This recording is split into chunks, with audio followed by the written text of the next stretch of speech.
الدنيا دوارة. روح منك لله، روح منك لله. سلام كبير للأهلي،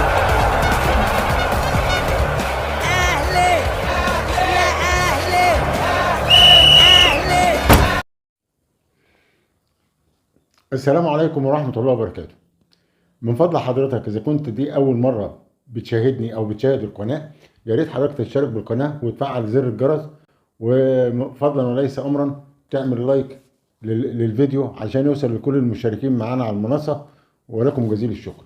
على بركة الله نبدأ الفيديو. أولا أنا أحب أوجه رسالة جماهير نادي الزمالك، كيان نادي الزمالك العظيم له كل الاحترام والتقدير، وكذلك كل الجماهير إخواتي وأحبابي وأولادي وأصحابي، ولكن كل اللي بيحصل ده من فعل واحد ورد فعل على واحد، وما لقاش حد يوقفه، ولقى الوسيله اللي شهر فيها بالعالم، وهم مش لاقيين الوسيله اللي يردوا عليه بيها غير كده. انا لا اتجاوز في حق احد.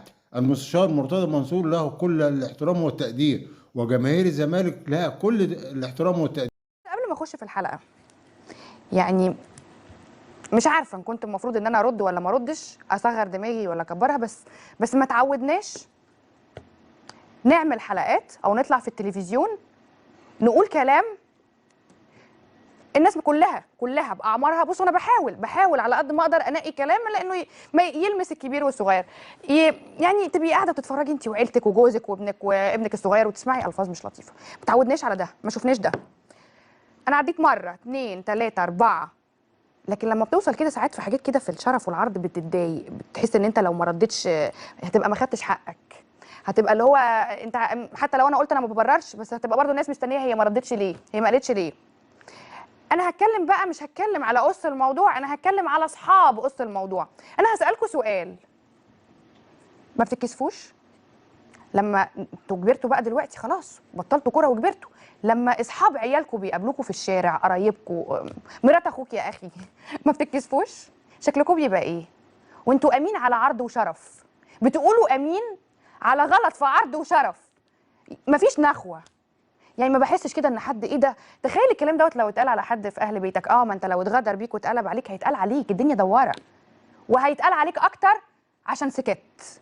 عارف ليه؟ عشان كنت قاعد بتعمل كده، فهيرجع تلف بيك الزمن وترجع العجله تدور على وشك ووشك ووشك اللي كنت بتعمل كده، واقول لك شفت، ما انت قبلتها على مرات غيرك، وقبلتها على بنت غيرك، وابن غيرك، وعرض غيرك، فهتيجي على عرضك. مش هتكلم على اللي ما عندوش عقل، انا هتكلم عليكم انتوا يا عاقلين، يا كباتن، يا كبار، يا اللي ليكوا تاريخ بس مسحتوه محيتوه، ولكن كله الا الشرف والعرض.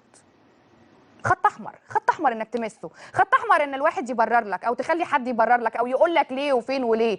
يعمى القلب قبل ما تبقى اعمى العين.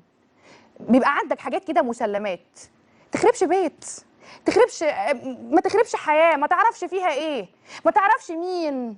ما هو كل كبير ليه كبير، وكل اكبر في اكبر منه، والاكبر الاكبر اكبر من كل دول هو ربك، قادر يعز من يشاء ويذل من يشاء. وانا هتفرج عليك لما اجي اقول ويذل من يشاء. ضيفي النهارده كابتن محمود ابو الدهب، منورني في الحكم. اخبارك ايه؟ والله الحمد لله. معلش بس كان لازم ادي الانترو دي لانها عبره لمن يعتبر لكل شيطان اخرس عن الحق او عن غلط في الغير. لا ممكن عايز اقول لك كلمه واحده بس يا مي، كلامك محترم، لكن عاوز اقول له كل واحد نتقي الله في بعضينا. يعني هي دي بس، ده اللي بيخاف ربنا بقى يا كابتن محمود، بيخاف ربنا، لان انت قلت حاجه كويسه.